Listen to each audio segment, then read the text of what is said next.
Alright guys, what's up? It's Jack and welcome back to another video. And gee, where to begin with this commentary? There's so many ways to start this, so gotta start somewhere. So as of right now, Microsoft has kind of delayed the acquisition of Activision Blizzard because they want to iron things out when it comes to the CMA and everything like that on the UK sort of things. So it'll be complete sometime mid-October or whatnot, which overall, when you look at the overall picture, it's actually a good thing. But that doesn't mean that things still can't continue to move forward as far as the games and stuff like that and Call of Duty and everything is concerned, at least to a certain extent. Because believe it or not, it was actually Microsoft that decided to fix the servers and also coincidentally and strategically put Call of Duty games, the classic Call of Duty games, in the Xbox Live Marketplace on quite a significant discount, right?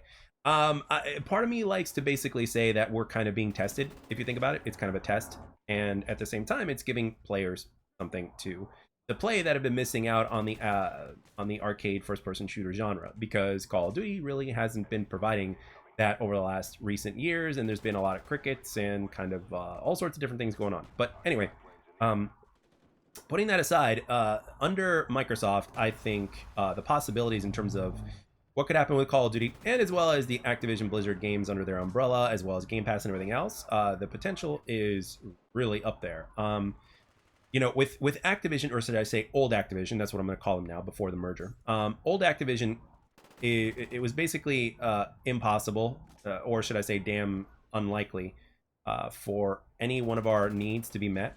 Like, how long have we been asking for, let's say, let's just say a Black Ops 1 remastered, or a remaster of this game, or a remaster of that game, or anything that we've been asking for, right? How long has it been since we've been asking that and our needs have not been met, or hardly at all, right? It's been quite a while. But Microsoft making these little small moves here and there are making the big difference, and they're certainly getting the results as far as their data and in terms of how many people are playing the old classic Call of Duty games, and the fact that they're the highest, like they're the biggest sellers right now in the Xbox Live Marketplace, which is absolutely brilliant. It's absolutely wonderful. It's absolutely astounding. I think it's a beautiful thing. I think it makes for really good feedback because, well, even though Microsoft has all the money in the world, even after this acquisition is over, even though Microsoft has all the money in the world, it's good to still give feedback to them in this sort of way. And at the same time, yes, even to them, money is a big factor. I mean, nothing really talks quite as loud as money, right? And people listen when money talks. So ultimately, they're getting the entire package now. They're getting content creators to talk about the old classic Call of Duty titles and all that kind of stuff. People are buying the game. They're the top selling games right now in the Xbox Live Marketplace. They're probably going to come to Game Pass sooner rather than later. It's going to be the newer games that are going to be coming in later, you know, because of everything that has been contract with PlayStation, which they are going to honor throughout, I think, 2024 or something like that.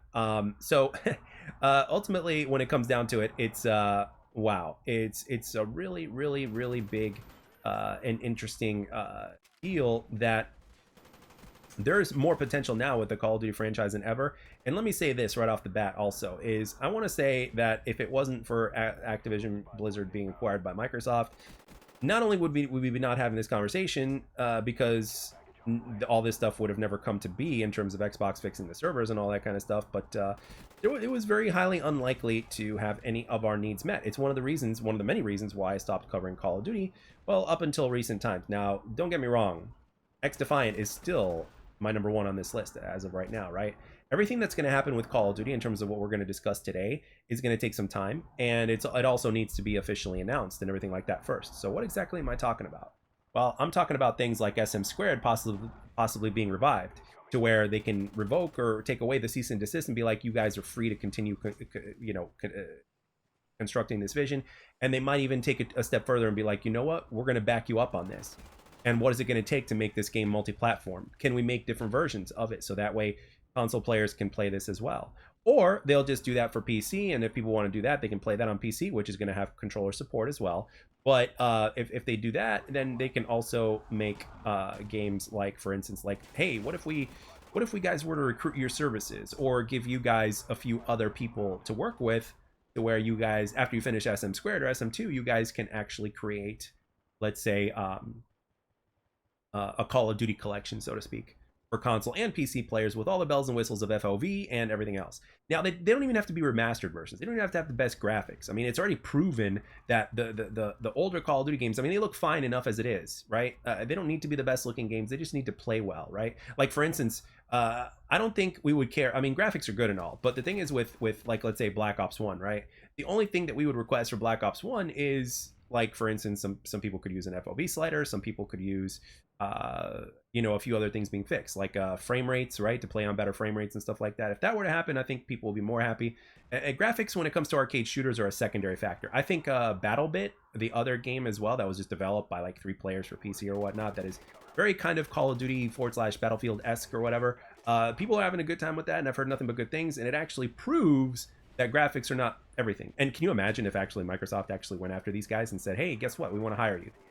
We don't want to hire you. This is what we're doing. You guys are doing a tremendous job. We want to hire you. And you guys are going to work along with the SM2 people or the SM2 people. Can you imagine that? All of this is now possible because it's under Microsoft. All it needs to happen is to be announced. Imagine one of these days if SM2 were to say, hey, the cease and desist has been kind of revoked and we're back working on the project. We look forward to updating you soon.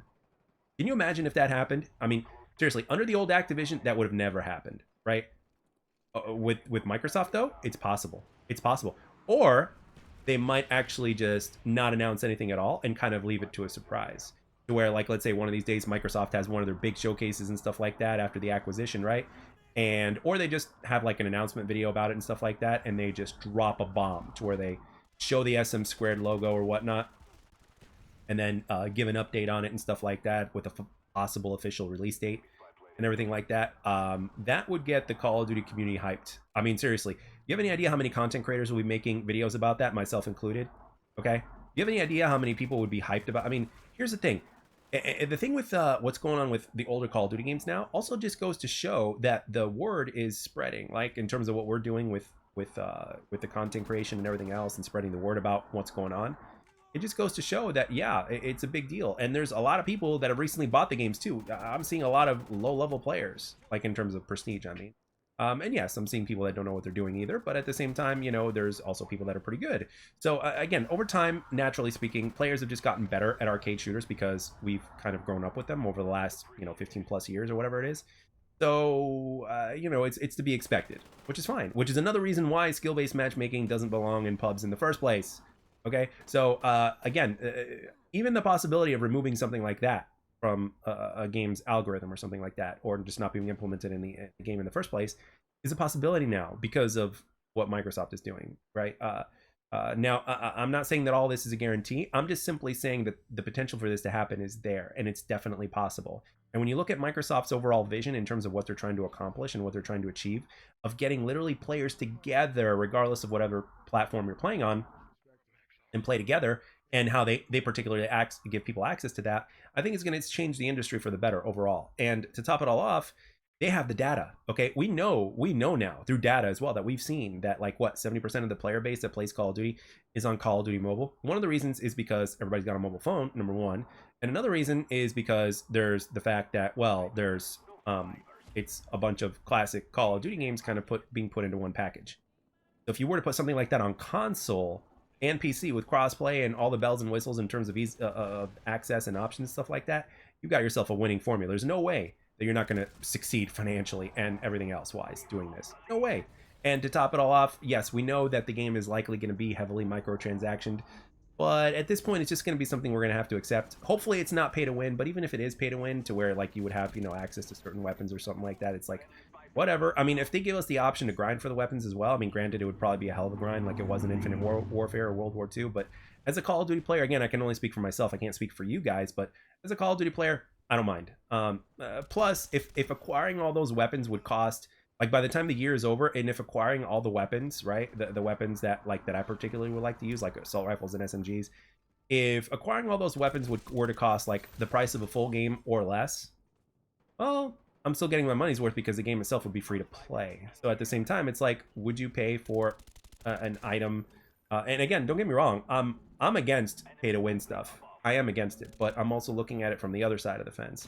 I would prefer everything just to be grindable and to be cosmetic only, but we don't live in that kind of world necessarily, and it may not happen with this Call of Duty if they end up doing that, especially knowing what the kind of money that they can generate. But at the same time, you never know, it might be completely different. It's still, again, it would still probably be a better system than what we used to have with supply drops. So again, if they give us the option to basically like grind for the weapon, then that's fine. Or if it's all behind a battle pass, it's like, okay, here, take my $10 and I get to unlock everything via battle pass just by playing the game that I'm already having fun playing, and that would be less expensive than a full-on Call of Duty title that we've gotten in the past that's giving us more.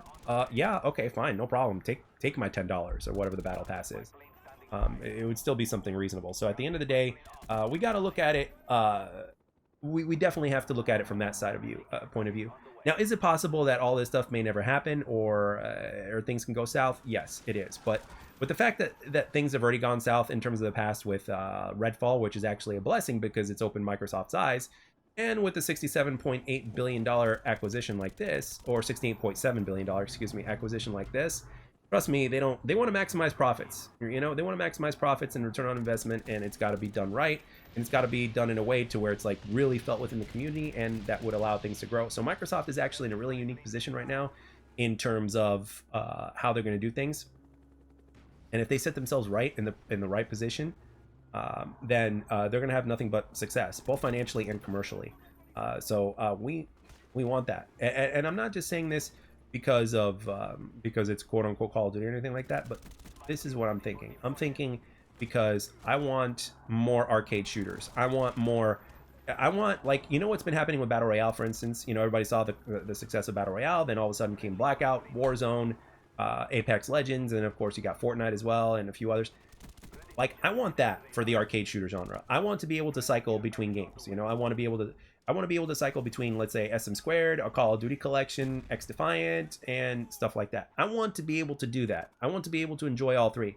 And I also want to be able to create content and or stream doing all those things as far as this channel is concerned. I want to be able to do that. And there's going to be a plethora of things to talk about. No doubt about it. And every single content creator is going to have their own type of adventure because, again, or adventures and things to talk about. Because, again, when you've got so many games to play and things to choose from, and your particular experiences, well, there you go. And that's another thing. Like, when you don't have skill-based matchmaking in a game, everybody's experience is going to be different. So, therefore, we're going to have different things to talk about. You see what I mean? So, again, all this is possible with current Microsoft in charge, or going to be in charge, and it was damn near unlikely or impossible with old Activision. So for me, I'm very much in support in terms of what could happen in the future as of right now. If something happens that I'm not supporting, I'm obviously going to make videos talking about that. But again, the potential is there, and I'm very happy to see it. I'm glad to see it, and I can't wait to see what happens in hopefully the near future. I can't wait to see if we get any other announcements or updates and stuff like that. And yeah, hopefully Microsoft continues to listen or is listening, and hopefully they continue doing the right thing because they can achieve nothing but success from it. So with that being said, let me know down in the comment section what you guys think and what your points of view are. Am I too optimistic, or is there something that I'm missing? You know, because you guys are obviously very good with that. I want to know your points of view and in terms of what could happen. Let me know down below. Thank you all very much for taking the time to watch and or listen. I'll catch you guys on the next one.